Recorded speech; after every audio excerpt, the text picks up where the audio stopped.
Assalamualaikum warahmatullahi wabarakatuh. Alhamdulillah. Allahumma sholli ala Sayyidina Muhammad. Pada momen ini, momen yang penuh bahagia, momen yang penuh dengan kebersamaan, kekeluargaan, yaitu momen Hari Raya Idul Fitri, momen halal bihalal. Idul Fitri atau Lebaran selain identik dengan saling memaafkan, juga identik dengan makanan khas yang ada cuma di momen Lebaran, yaitu yang disebut dengan ketupat atau kupat. Kupat sangat identik dengan Hari Raya Idul Fitri. Hampir setiap ada ucapan selamat Idul Fitri, tertera gambar ketupat. Di mana-mana ketupat selalu ada pada waktu Idul Fitri. 7 hari setelah Idul Fitri dengan istilah Lebaran ketupat. Jamaah rahimakumullah. Ketupat menjadi tradisi Lebaran masyarakat Indonesia. Pertama kali diperkenalkan oleh Sunan Kalijogo pada abad ke-15 untuk menyebarkan agama Islam di Pulau Jawa. Asimilasi budaya dan keyakinan ini akhirnya mampu menggeser kesakralan ketupat menjadi tradisi Islami. Dalam filosofi Jawa, ketupat atau kupat memiliki makna khusus. Kupat dalam bahasa Jawa merupakan kependekan dari ngaku lepat, ngaku salah. Ngaku lepat artinya mengaku kesalahan. Dengan tradisi sungkem kepada orang yang lebih tua saat hari raya, menjadi implementasi ngaku lepat, mengaku kesalahan. Maka tidak salah bila Lebaran tiba setelah kita melaksanakan sholat Id, dianjurkan untuk sungkem kepada orang tua, khususnya kepada kedua orang tua kita.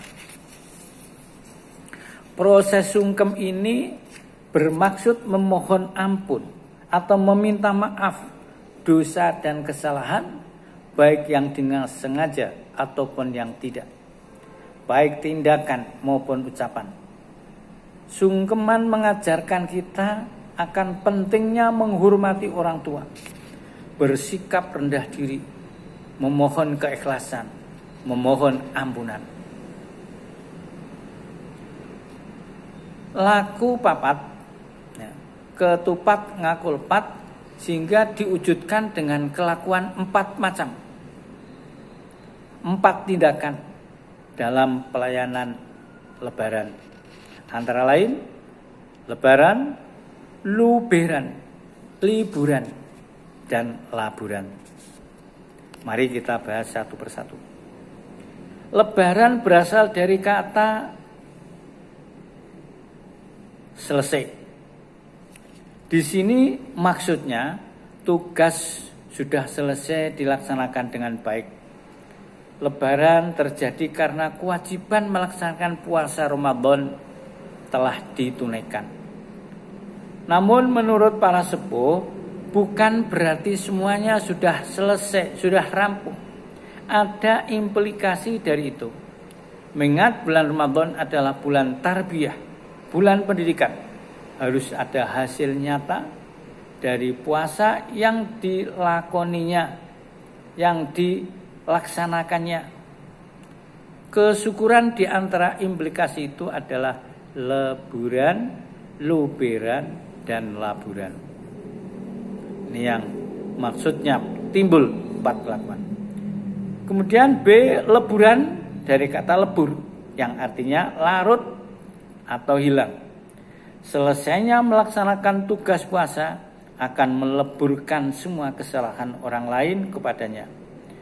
maaf diberikan kepada sesama orang lain yang bersalah kepadanya.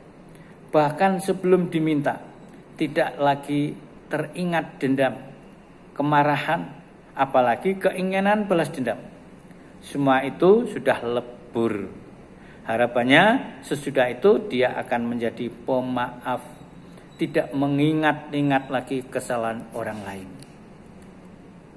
Sebab orang yang selalu menyalahkan orang lain itu pada hakikatnya dirinya sendiri itu lebih dari orang lain yang salah itu.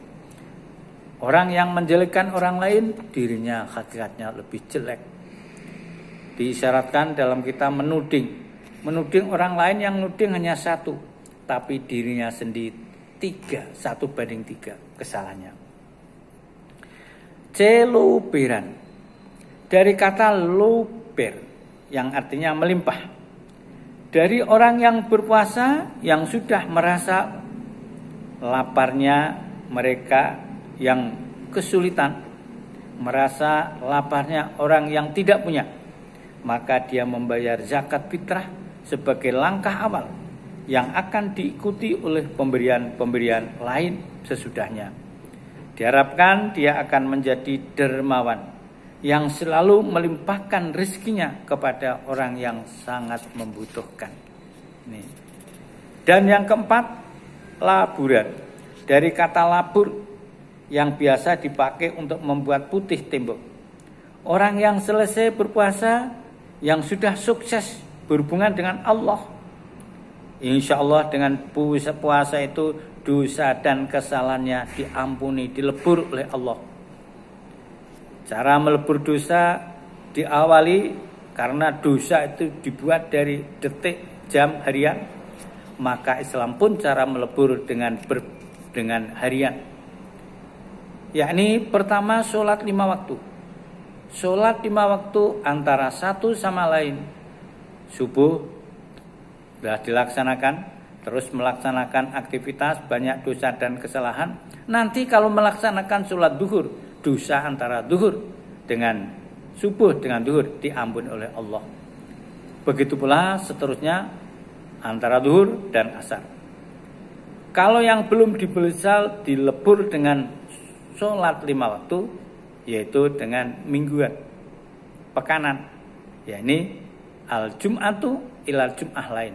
Antara Jumat satu dengan Jumat lain itu adalah Allah menghapus dosa dan kesalahannya.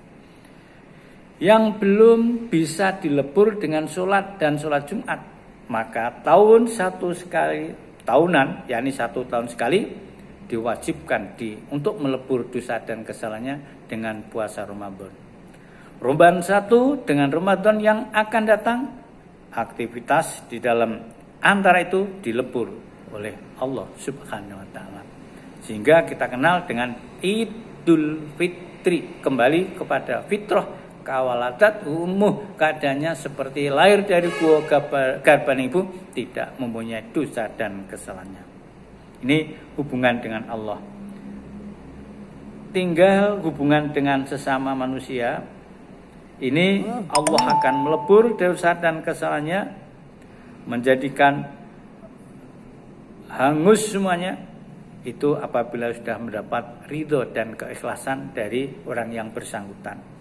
Maka pada kesempatan ini kita saling memaafkan antara satu sama lain, sehingga dosa dan kesalahan kepada Allah diampuni dengan puasa Ramadan.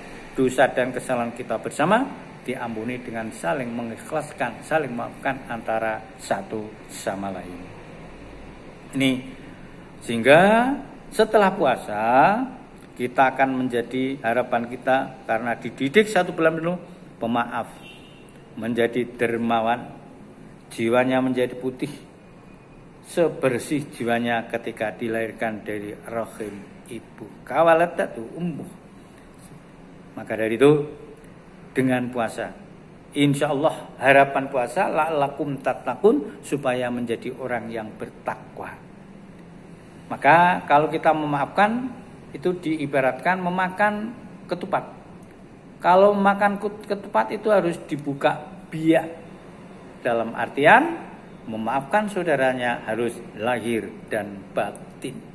Nah, kalau kita sudah bisa demikian, insya Allah tercatat golongan orang muttaqin.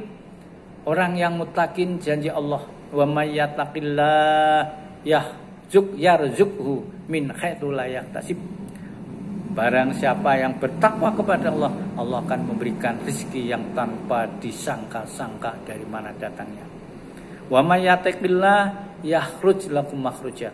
Siapa yang bertakwa kepada Allah, Allah akan berikan jalan keluar apa yang menjadi permasalahannya. Ini mas kawinnya takwa. Wa may yattaqillah yasaruhu lahu wa yu'adzim ajruhu. Siapa yang bertakwa kepada Allah, Allah akan memudahkan segala permasalahan dan akan dimuliakan menjadi orang yang mulia. Dan Allah akan menjadikan orang yang mulia. Hal ini sesuai dengan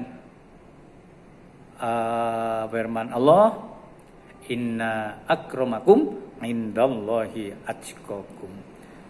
Sesungguhnya orang yang paling mulia di sisi Allah di antara kalian adalah orang-orang yang bertakwa.